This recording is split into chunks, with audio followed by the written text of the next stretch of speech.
En el corazón del imperio, entre las altas torres de Altdorf y las amplias llanuras del Reikland, un nombre se yergue como el escudo y la espada de toda la humanidad.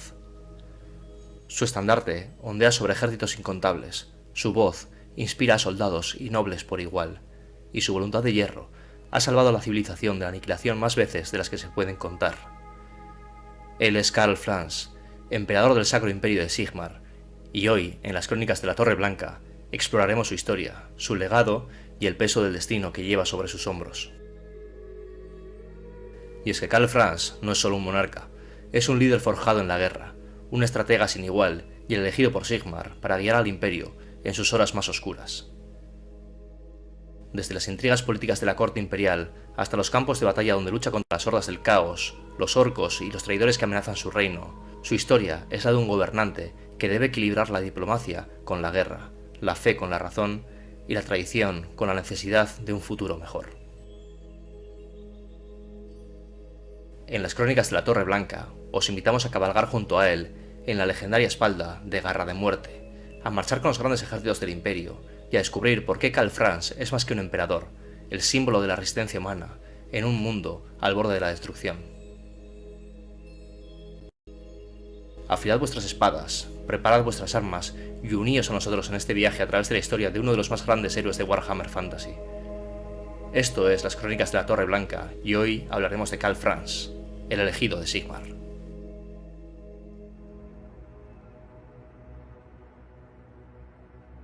Karl Franz, de la imperial casa de los Holzwin-Schliestein, nació como el único hijo varón del emperador Luitpold en el año 2470. Cuando todavía era un bebé, acompañó a su madre, padre y hermana junto al séquito imperial mientras viajaban por el bosque de Dragwold, y se vio obligado a quedarse en una posada de carretera a tan solo unas 15 millas de la ciudad de Altdorf. Esa noche, la posada fue atacada por un grupo de hombres bestia, quienes, a pesar de los esfuerzos de la Reichswehr y el por aquel entonces joven capitán Kurt Elborg, estuvieron a punto de matar a la familia imperial y a todo su séquito. Sin embargo, fueron salvados en el último momento por la oportuna intervención de un grupo de elfos silvanos que acabaron con los hombres bestia que los tenían rodeados. Uno de esos elfos de los bosques le pidió a Elborg que le permitiera ver a la familia imperial, quien aceptó sin ninguna otra opción, dadas las circunstancias. El elfo no mostró ningún interés por la gratitud del emperador, pero sí fijó toda su atención y sus ojos esmeraldas en el bebé que sostenía la emperatriz, afirmando que no dañaría al niño porque, según dijo, es demasiado importante. El elfo se acercó al niño y le susurró unas palabras, Harazoi Koiran, que significan joven rey en élfico. Colocó un dedo suavemente sobre la frente del bebé antes de darle un críptico mensaje. Haz lo que los tuyos saben hacer mejor, rompe. Luego, reconstruílo todo de nuevo. Los elfos del bosque abandonaron la posada sin siquiera volver a mirar más a la familia imperial y a quienes habían rescatado. El incidente se ocultó a los ojos del resto del imperio. Karl Franz se crió en la metrópolis de Altdorf, la capital de Reikland y del imperio. Fue educado e instruido para algún día suceder a su padre en el trono imperial. En algún momento de su infancia, entabló una amistad con la hija del conde elector de Wiesenland, Emanuel von Liebknecht, con quien siguió teniendo una estrecha amistad en su vida adulta.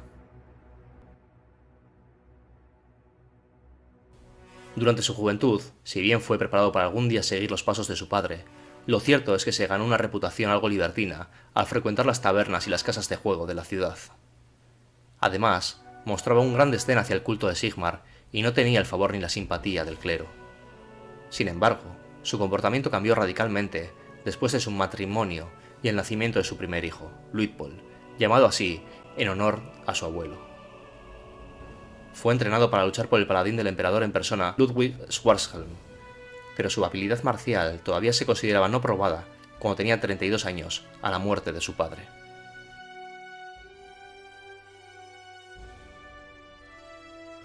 El emperador Luitpold murió en el año 2502, dejando a Karl Franz con los títulos de príncipe de Altdorf y conde elector de Reikland, y junto a estos la espada rúnica de Reikland, la diente de dragón. Sin embargo, tanto el martillo de guerra de Sigmar, Gal-Maraz, como el título de emperador serían determinados por los votos de los 15 electores imperiales.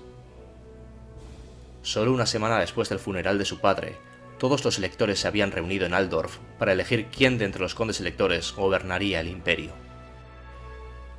A sus 32 años, muchos creían que Karl Franz todavía era demasiado joven y no había sido probado en batalla en comparación con algunos de los otros candidatos más experimentados, una creencia compartida por el propio Franz. El príncipe de Altdorf se contentaba con vivir una vida relativamente tranquila con su familia como gobernante de Reichland, y aunque votó por sí mismo, dejó claro que no quería el trono. Sin embargo, Karl Franz ganó 4 votos, mientras que 3 se abstuvieron. El resto de los electores votaron por Boris Todbringer, el conde elector de Mittelland, un gran guerrero experimentado y curtido en batallas que pasó años luchando contra los infames hombres bestia del bosque de Dragwall. Sin embargo, con 8 votos, Boris estaba a 2 votos de ser elegible, por lo que se decidió que la segunda ronda de votaciones se llevaría a cabo 15 días más tarde. Karl Franz estuvo a punto de enfrentarse al temperamental Todbringer hasta que Maximilian von Königswald, el conde elector de Ostland y un viejo aliado del anterior emperador, apaciguó la situación antes de que se convirtiera en una auténtica pelea. Boris Todbringer se mofaba de la inexperiencia del príncipe de Altdorf y no ocultaba su antipatía por los antiguos núcleos de poder del sur, mientras que Franz creía que alguien incapaz de tener bajo control su propia provincia sería menos capaz de aún de mantener el orden en el resto del imperio. Karl Franz dejó a Altdorf junto con Kurt Elborg y un grupo de la Reichswehr y veteranas tropas estatales. Su intención era patrullar los bosques que rodeaban la metrópolis. Allí, Elborg le aseguró al príncipe que la Reichswehr era personalmente leal a la dinastía Holstein-Liechtenstein y que Todbringer probablemente lo reemplazaría como guardia imperial de todos modos si era elegido. Pero Franz insistió en que su deber era proteger a quien fuera elegido emperador, no a él. Sin embargo, el grupo fue interrumpido sorpresivamente por el ataque de un grupo de goblins silvanos. Las tropas imperiales lograron resistir contra los Pieles Verdes hasta que un chamán goblin, montado en una araña Ragnarok, los atacó. Karl Franz se enfrentó contra el monstruo en batalla con su colmillo rúnico, matando personalmente tanto al chamán como al Ragnarok, lo que hizo que los goblins silvanos huyeran despavoridos de inmediato. Después de la batalla, las tropas se reagruparon y fue entonces cuando uno de los caballeros de la Reichswehr se acercó con una daga oculta e intentó asesinar al príncipe. El fatigado Franz evitó un primer golpe mortal en la cara, pero terminó tirado en el suelo con la maniobra. Habría muerto en ese instante si no fuera por la aparición de la nada de un filo antinatural que detuvo la daga. «No pasarás», dijo un espíritu vestido con una fina armadura y bañado en un resplandor verde. Su espada atravesó fácilmente la guardia del caballero traidor y se hundió en su cuello. Más tarde se descubrió que el asesino no era verdaderamente un caballero traidor, sino un infiltrado dentro de la Reichswehr.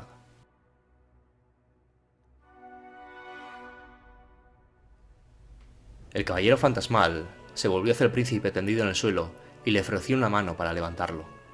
Karl Franz tomó el brazo que le ofreció y se sorprendió de encontrarlo lo suficientemente material como para levantarlo de nuevo. Esta figura resultó ser el Caballero Verde, un poderoso espíritu del vecino reino de Bretonia. Reveló que había sido enviado por su diosa, la Dama del Lago, con la misión de convocar a Karl Franz a una reunión en persona con el rey bretoniano antes de que se eligiera un nuevo emperador. «Nuestras naciones no siempre han sido amigas, espíritu», le dijo Franz, con lo que el Caballero Verde le respondió: «Eso es culpa de los reyes y emperadores del pasado. No cometas el mismo error que ellos, o el rey de los 3 ojos será quien reclame la victoria sobre todos nosotros en las próximas décadas». El Caballero Verde desapareció al galope antes de que nadie pudiera preguntar el verdadero significado de sus palabras. El regreso a Altdorf lo realizó la comitiva en silencio, pero al llegar a la ciudad, Franz le dijo a Elborg que se reuniría con los bretonianos, pero aún no estaba seguro de reclamar el trono imperial para sí mismo. Creía que si el imperio se enfrentaba a una amenaza tan grande como la que estaba por venir, necesitaría a alguien con más experiencia, pero Elborg desafió osadamente a su príncipe. Le espetó que muchos electores eran viejos decrépitos y codiciosos, que confundían la experiencia con la edad. Elborg le dijo que su deseo de rechazar el trono era egoísta, ya que, aunque vieron de primera mano el gran precio que el poder se cobró con su padre, elegir tener una vida relativamente pacífica con su familia, atendiendo a su provincia y disfrutando de las riquezas de su noble casa, era el camino fácil. eso sería un desperdicio de sus habilidades, especialmente con los desafíos que enfrentaría el imperio en el futuro. Karl Franz se preparó para reunirse con el rey bretoniano, dejando a Elborg en Altdorf para mantener la paz entre los intrigantes condes electores. Maximilian, reafirmando su amistad con Franz y su padre, se ofreció a acompañar al príncipe debido a su desconfianza hacia los bretonianos. Protegido por una pequeña comitiva de tropas estatales y de Reichswehr, los dos condes electores viajaban a Helmgard, la fortaleza que protegía el paso del mordisco del hacha entre ambos reinos. A su llegada, descubrieron que los bretonianos habían establecido un gran campamento muy cerca. Al reunirse con el rey Louencourt y dos duques bretonianos en su tienda, el rey de Bretonia insistió en hablar a solas con Franz.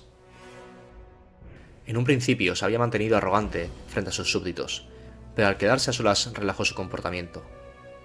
Esto se debía a que Louen había sido coronado 2 años atrás y quería aparentar fuerza ante sus vasallos. Le explicó que temía parecer débil ante los ojos de sus súbditos, ya que parecía como si el rey fuera un vasallo más del emperador. Pero que aún así estaba frente a él porque también había sido convocado, porque el Caballero Verde no responde ante el rey de Bretonia, sino ante su diosa, la Dama del Lago. El rey y el príncipe charlaron durante un largo rato a solas, caminando por el pabellón, enfrascados en la conversación. El rey, explicando las muchas frustraciones con las que se había enfrentado después de solo unos pocos años de reinado. Además, Louen le contó que no mucho después de la muerte del emperador Luitpold, la dama le concedió una visión profética. Vio el viejo mundo en ruinas, con las fuerzas del caos reinando sin oposición. Comprendió que Bretonia necesitaba un vecino y aliado fuerte para formar un baluarte frente a la embestida de los dioses oscuros y sus seguidores en el norte. Sin embargo, el imperio solo tenía una oportunidad, con el emperador Karl Franz en el trono. De repente, desde fuera, llegó el sonido del acero chocando y luego el inconfundible grito de batalla de los orcos. El rey hizo una última revelación. La dama insistió en que ya lo sabes. Si queremos salvarnos del caos, algo debe romperse, hacerse añicos antes de que pueda rehacerse de nuevo. Esas palabras sorprendieron a Franz. Louen y Franz fueron interrumpidos por el ataque de los orcos, que los cogió a ambos a solas. Luchando espalda contra espalda, ambos lograron mantener a raya a las criaturas hasta que sus súbditos despacharon a la horda a Pieles Verdes. Con la amenaza derrotada, descubrieron indicios de que alguien había conseguido traer hacia allí a ese grupo de orcos, pero no dieron con ninguna otra prueba. Ambos bandos se culpaban mutuamente del intento de sabotaje de la reunión, pero Franz supo mantener la compostura y calmó la situación, quedándose las acusaciones ahí, sin llegar a más. Louen también se calmó y ambos líderes se rieron ante la situación, pero los duques bretonianos y Maximilian permanecieron inmóviles. Louen, antes de partir, le dijo a Franz que regresara a su capital y ganara las elecciones, no para él o para Louen, sino para el viejo mundo.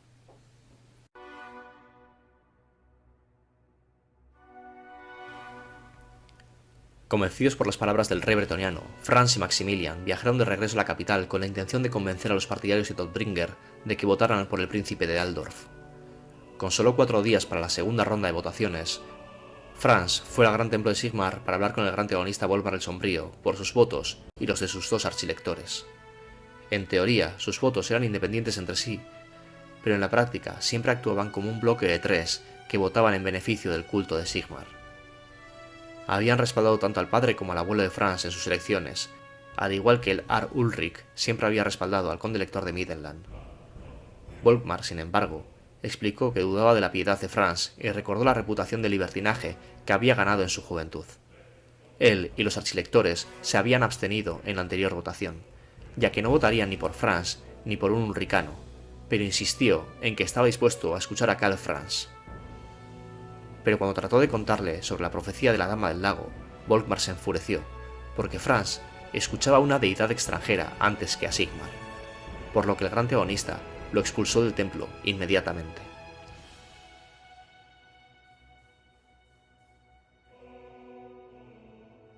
Cuando Franz y Maximilian salieron del templo y entraron en la plaza, pudieron ver a la multitud que se estaba reuniendo para la oración de media mañana, y notaron inmediatamente la presencia de midenlandeses. Los sacerdotes de Ulrich y Sigmar se disputaron la posición para comenzar los sermones. Altdorf siempre había sido una ciudad cosmopolita, y como capital atraía a compatriotas de todas las provincias y credos. Pero Altdorf estaba atestada. Todbringer había atraído a sus seguidores a un nivel sin precedentes y las tensiones aumentaban rápidamente. Franz sabía que si el tema del próximo emperador no se resolvía pronto, fácilmente podría haber sangre en las calles. Recurriendo a ganar con astucia lo que no podía ganar por fe, Franz organizó una reunión entre él y Maximilian con Marius Leitdorf, el conde elector de Aberland, e Isme Stouthert, el halfling anciano de la asamblea, con el fin de negociar sus votos. Se encontraron en la trastienda del Ternero Encantado, una sórdida taberna cerca del Reichsport. Marius, conocido como el Conde Loco por su comportamiento y personalidad excéntrica, estaba feliz de reunirse con ellos, aunque Isme, el halfling, se mostró mucho menos jovial acerca de su reunión, especialmente por la falta de refrigerios. Expresó que había votado por Todbringer la última vez y no veía ninguna razón para no volver a hacerlo, ya que lo consideraba mucho más experimentado. Franz trató de recordarle al anciano de la asamblea que sus predecesores siempre respaldaron a un emperador del sur por su cercanía con ellos. Sin embargo, Marius se burló e incomodó directamente al halfling, diciéndole que Todbringer no se preocuparía por la asamblea una vez que llegase al poder. Franz detuvo a Leitdorf, que quería gobernar ganándose la confianza del lector en lugar de su miedo, e insistió que el mediano nombrara su precio. Isme explicó que cambiaría su voto si Franz le ayudaba con respecto al comercio de cerveza, cordero y lana de Ostermark, productos que le interesaba que pasaran por la asamblea.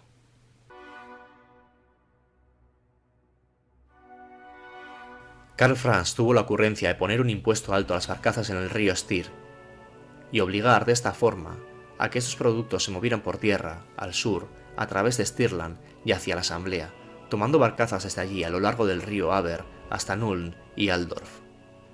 Cuando las mercancías llegasen a los muelles, se pondría una tarifa considerable, aunque lo suficientemente baja como para que valiera la pena el desvío del Styr. Con la asamblea siendo ya el granero del imperio, en un solo movimiento se convertiría en el proveedor de alimentos y bebidas más grande del país.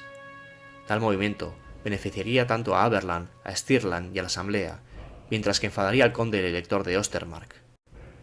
Karl Franz estuvo de acuerdo a pagar este precio, y él, Maximilian y Marius se fueron de la taberna, mientras que el anciano de la asamblea se quedó un tiempo más para beber la cerveza del local.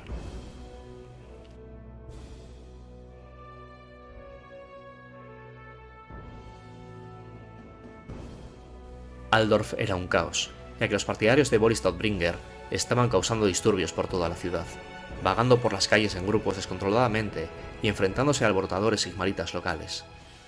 De camino a casa, los electores se enfrentaron a uno de estos grupos errantes de matones de Middenland que llegaron a la ciudad para las elecciones. Marius respondió con alegría y los atacó primero, sorprendiendo a sus atacantes, aunque casi lo matan de no ser por la ayuda de Franz, todo mientras Maximilian corría para llamar a la guardia de la ciudad.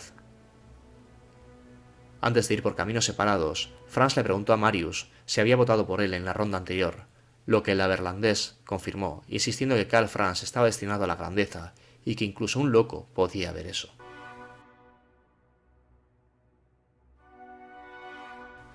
Al día siguiente, Franz se reunió con Alberic Haupt Andersen, el conde elector de Stirland, en sus aposentos privados del Palacio Imperial para desayunar. Alberic fue mucho más agresivo que los anteriores electores con los que Franz se había reunido, reprendiendo a su difunto padre por permanecer activo mientras Stirland se moría de hambre. Alberic explicó que Stirland era el bastión del imperio contra los no muertos de Silvania, que su amenaza no había desaparecido. Franz había pensado que la amenaza de los vampiros ya no existía, ganándose la burla de Haupt Andersen, quien explicó que los vampiros se mantenían ocultos y que habían esclavizado a los habitantes de la región, que de facto gobernaban Silvania. Stirland se encontraba atestada de refugiados que huían de la situación como podían y que incluso habían perdido el control del castillo de Drakenhof. Franz le aseguró que si era elegido, enfrentarían la amenaza de los no muertos juntos, llegando incluso a arrastrar a los cazadores de brujas hasta allí si fuera necesario. También le ofreció a Alberic a que obligara a Ostermark a mover su comercio a través de Stirland para ayudar con su situación alimenticia, sin mencionar que ya se había comprometido previamente con este movimiento a través del impuesto del río Styr. Con esto, El voto del elector de Stirland fue suyo. Después de terminar el desayuno, Karl se reunió con Helmut Feuerbach, el conde elector de Tala-Beklan y rival de Ostermark, ofreciéndole parte de la gloria de defender la frontera norte a las tropas de Tala-Beklan, junto con cualquier oportunidad comercial con Kislev que Ostermark hubiera rechazado, lo que fue suficiente para obtener su voto. Unas horas más tarde, Franz almorzó con Wolfram Hertwig, el conde elector de Ostermark. Franz le contó a Hertwig sobre sus planes de grabar el Styr, pero se ofreció a hacer que el impuesto dependiera de la distancia a la capital. De esa forma, Tala-Beklan se vería más afectado que Ostermark, y aunque el impuesto podría suponer un shock, Maximilian le había prometido que Ostland abriría rutas comerciales libres de aranceles a Nordland, por lo que Franz estaba seguro que el voto de Tala-Beklan seguiría siendo suyo. También argumentó que la gente de Tala-Beklan estaría obligada a ayudar a defender la frontera con Kislev, una vez más jugando con los electores, ofreciendo algo que ya se había prometido. De esta forma, Franz consiguió el voto de Ostermark. Finalmente, Franz se reunió con Theodoric Hauser, el conde elector de Nordland en el Colegio Celestial, pocas horas antes de las elecciones. Si bien Nordland y Midland eran aliados, Franz descubrió que no se necesitaba ninguna táctica para cambiar el voto de Hauser, solo la promesa de que el primer edicto de Karl sería expulsar a los asaltantes norses de las costas de Nordland. No pretendía reunirse con Dodbringer, ya que parecía que estaba confiando en su victoria. Se había mantenido en sus aposentos y parecía que confiaba en que bastase el que sus seguidores provocaran el caos por la ciudad para intimidar a los electores, en lugar de reunirse con ellos y asegurar los votos. Franz y Hauser regresaron al palacio. Se encontraron con un enfrentamiento entre las turbas de sigmaritas y ulricanos fuera del templo de Sigmar, mientras que los sacerdotes de ambos cultos predicaban calma y odio.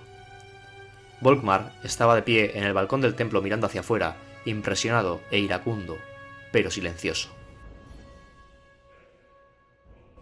Decidido a detener aquello, Franz, en solitario, se dirigió desarmado a la multitud y no se detuvo hasta llegar a una plataforma elevada donde normalmente se predicaba a diario. Allí, al ver los rostros llenos de desesperación y miedo, por primera vez por encima de todo lo demás, sabía que debía ser emperador. La humanidad necesitaba certidumbre para sobrevivir, o de lo contrario, el caos se escondería a través de las fracturas de la inseguridad y traería la ruina. Y entonces dio un discurso enardecedor que consiguió que los fieles de ambas religiones templaran sus nervios. La multitud rugió y Karl Franz bajó del estrado entre vítores de ambas facciones. Sabía que algunas escaramuzas continuarían, pero esperaba que pusiera las relaciones en la dirección correcta. Franz se abrió paso entre la multitud y siguió hacia el palacio, alabado por todos. Dirigiéndose a la cámara de votación, Franz fue emboscado por un asesino árabe, pero fue salvado por Volkmar. Dirigiéndose a la cámara de votación, Franz fue emboscado por un asesino árabe, pero fue salvado por Volkmar, quien mató al asesino con su martillo de guerra por sorpresa. Al desenmascarar a su agresor, Franz reconoció una marca en su cuello que el gran teogonista identificó como la marca de uno de los dioses del caos. Al darse cuenta de dónde la había visto antes, los dos corrieron hacia el Volkshalle, y Volkmar le dijo que su discurso mostraba que estaba listo. Reconociendo la posibilidad de que Sigmar se comunicara con la dama de Bretonia, Volkmar le dijo a Franz que incluso él tenía problemas para ver la voluntad divina de Sigmar, brindándole su apoyo.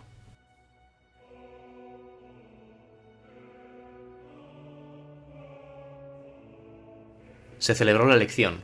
Supervisados por el canciller imperial, todos los electores emitieron su voto. El resultado se confirmó rápidamente. El príncipe Karl Franz von Hohenzollern-Silberstein, conde elector de Reichland, fue declarado emperador. Había ganado todos los votos menos uno. Incluso Boris había votado por él, y sus seguidores acérrimos también habían hecho lo mismo. Dodbringer fue el primero en doblar la rodilla. El verdadero impacto de la votación fue el único elector que votó contra Franz, Maximilian von Königswald. Franz no dejó que le molestara. Los electores se trasladaron del Volkshalle a la sala del trono imperial, donde el resto de los nobles reunidos esperaban la coronación oficial. La ceremonia fue larga y llena de pompa. Franz no pudo soportarlo. Representantes sacerdotales de todas las religiones del imperio acudieron ante Franz y reconocieron su reinado. Los nobles de todos los rangos se inclinaron desde electores a escuderos del feudo más pequeño, y desde más allá de los muros del palacio se oían vítores. Con la noticia de Todbringer y el Art Ulrich votando por Franz, la última de las tensiones desapareció y una atmósfera festiva reemplazó el miedo en las calles. La ceremonia llegó a su fin cuando Volkmar colocó el sagrado martillo de guerra Gal-Maraz en manos del príncipe de Altdorf. El emperador se levantó y la corte se inclinó una vez más. «Podéis poneros en pie», ordenó el emperador, y la corte obedeció. Pero entonces se dirigió al conde elector de Oslan, instándole a que se acercase al trono. La corte estalló en susurros nerviosos cuando el único elector que había votado en contra del emperador salió humildemente de la multitud y se dirigió a donde estaba Karl Franz.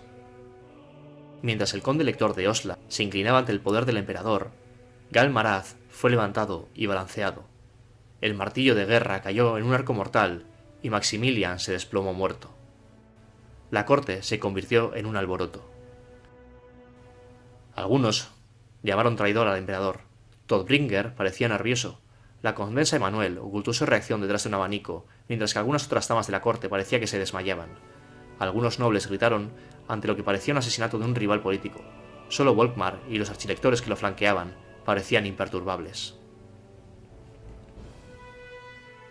El emperador llamó a la calma, con voz de hierro, que exigía obediencia. La corte se quedó en silencio. Entonces Maximilian empezó a gritar. No fue el grito de un hombre mortal. Su cuerpo boca abajo comenzó a licuarse y burbujear.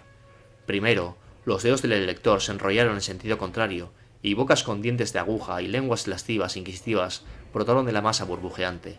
La corte se llenó de gritos de nuevo. El gran teogonista Volkmar exigió silencio. La multitud guardó silencio, a pesar del terror. El emperador dijo que el conde de Ostland había estado muerto durante mucho tiempo, incluso cuando lo que tenía ante él burbujeaba, dejando un montón de trapos carcomidos por el ácido que anteriormente habían sido la fina vestimenta de von Königswald. En el centro de los harapos estaba el broche del elector. Brilló malignamente ante Franz, su forma coincidía con el tatuaje del asesino. El emperador dio un paso hacia adelante y derribó el Gal-Maraz sobre el objeto, destruyéndolo por completo.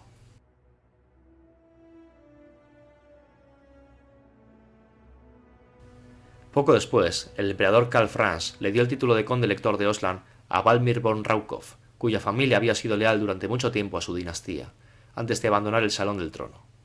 Franz deseaba ir a sus aposentos privados queriendo pasar tiempo con su esposa e hijo antes de que su tiempo fuera superado por el gobierno del imperio y las campañas militares, pero se le informó de la necesidad de un recorrido por Reikland para enfrentarse a unos agitados goblins silvanos y a los secesionistas de Grunburgo. Vacilante, Franz aceptó y partió hacia su nueva vida turbulenta. Desde su elección, el emperador tiene a sus espaldas un magnífico historial de victorias y ha realizado numerosísimas conquistas. Al poco de su coronación, sus consejeros anticiparon una invasión de guerreros del caos desde el norte. Karl Franz condujo a los ejércitos imperiales al interior de las tierras sombrías en un intento deliberado de desestabilizar a las tribus que allí se reunían. Aunque muchos batallones de soldados imperiales murieron en las batallas posteriores que tuvieron lugar en la tundra, bloquearon la invasión del caos antes de que llegase a comenzar. Fue Karl Franz quien lideró la carga de la Reichswehr que acabó con los caballeros bretonianos en la batalla de Nordwin. En la batalla del campo ensangrentado, fue el valor del emperador lo que consiguió que las líneas de batalla imperiales se mantuvieran firmes contra las brutales cargas de los orcos, del Wag, del Malhumorado. Durante el combate contra la hueste del caos de Morkahal High, el salvaje, el emperador lideró a su unidad de grandes espaderos hasta el corazón del ejército invasor, donde aplastó la cabeza del líder enemigo con un único golpe de Gal-Maraz. No hay dudas de que Karl Franz es uno de los mejores generales de su época, siempre firme en la vanguardia de las batallas contra aquellos que desearían ver su reino desgarrado. La responsabilidad que pesa sobre sus hombros es muy grande y él no la elude en absoluto.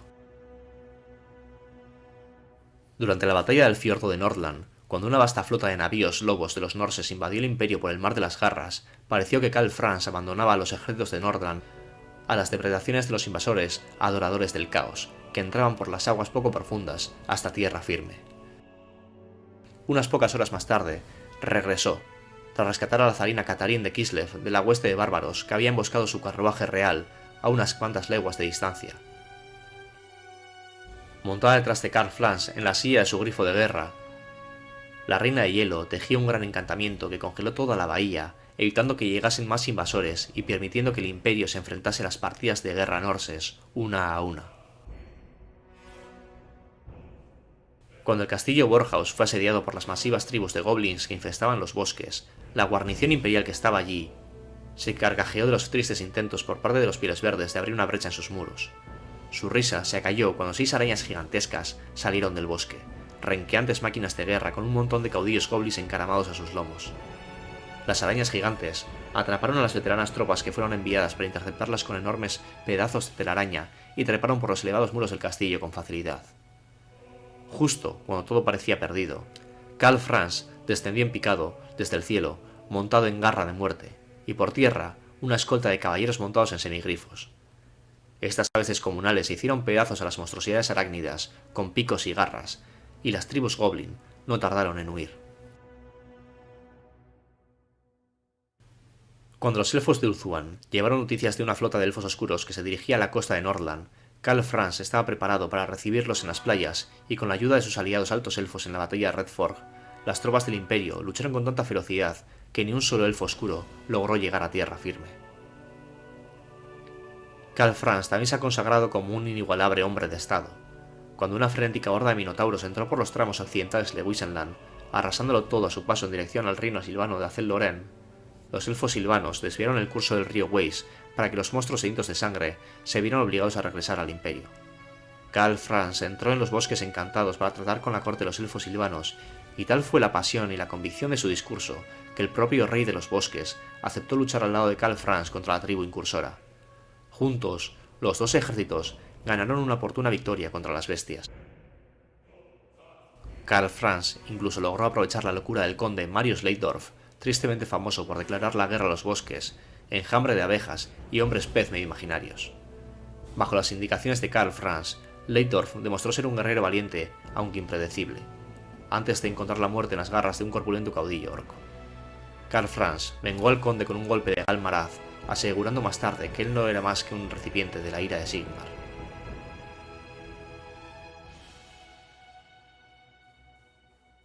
Cuando el rey enano Belegar de Zufbar fue envenenado con piedra bruja, la mural de sus guerreros se resintió terriblemente, y los Skavens que atacaban los niveles inferiores de la fortaleza lograron romper por fin el cerco. Las noticias sobre la situación apremiante viajaron desde la Asamblea al Imperio, sobre todo gracias al corredor Halfling Stocky Borrowblade. Karl Franz guió personalmente a su Reichsguard a través de las traicioneras alcantarillas del camino subterráneo, hasta la feroz batalla bajo Zufbar. Las tropas imperiales lucharon contra la retaguardia Skaven en la batalla de las columnas rotas, y los enanos aprovecharon la oportunidad para contraatacar, rechazando a los invasores centímetro a centímetro. Desde aquella famosa batalla, la alianza entre enanos y humanos ha sido más fuerte que nunca.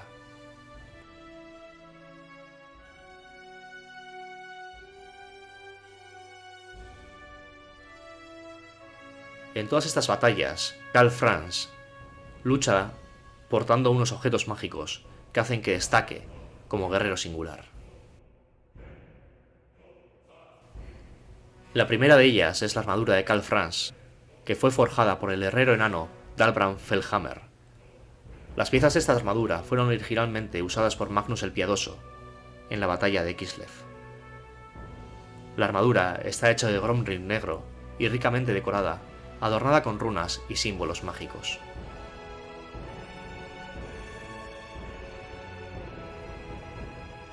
Asimismo, otro elemento protector es el sello de plata, que fue fabricado por el hechicero guerrero Frederick von Tarnus para Magnus el Piadoso, cuando reunificó el Imperio tras la convulsa época de la Gran Guerra contra el Caos, marcando así la unión entre los hechiceros del Imperio y el Emperador. Este artefacto consiste en un brillante diamante engastado en un disco de plata, y tiene el poder de ofrecer defensa mágica a su portador, protegiéndolo de los ataques enemigos, pues tiene la capacidad de desviar los golpes peligrosos, los proyectiles certeros y especialmente los ataques mágicos. Como conde lector de Reikland, Karl Franz tiene derecho a llevar su colmillo rúnico diente de dragón al combate. Cuando lo hace, suele ser para indicar que las acciones llevadas a cabo en ese momento las hace en función de gobernador de su provincia y no como representante del Imperio. pero si hay un objeto mágico que representa la figura del emperador, ese es el martillo rúnico Gal-Maraz. Gal-Maraz es el legendario martillo de guerra de Sigmar y uno de los artefactos mágicos más potentes del mundo. Esta arma, con runas incrustadas, ha sido el símbolo del emperador desde la fundación del imperio. Ya hemos visto que el emperador Karl Franz, debido a su estadismo y brillantez militar, es una figura muy conocida, pero su familia directa es prácticamente un misterio para la gran mayoría del imperio. Es el cabeza de familia de la poderosa casa de los Holstein-Schleswig y se sabe que está casado y tiene 2 hijos, un hijo mayor llamado Luitpold, en honor a su abuelo, y una hija menor cuyo nombre comúnmente se desconoce. También tiene una hermana, pero apenas se sabe nada de ella. Lo cierto es que Karl Franz no está técnicamente casado, pero sí mantiene una relación desde hace muchos años con la dama de la corte, María Louise von Wolfen, quien no solo le ha dado 2 hijos, Luitpold y Alia, sino que también es una amiga de su infancia y prima lejana.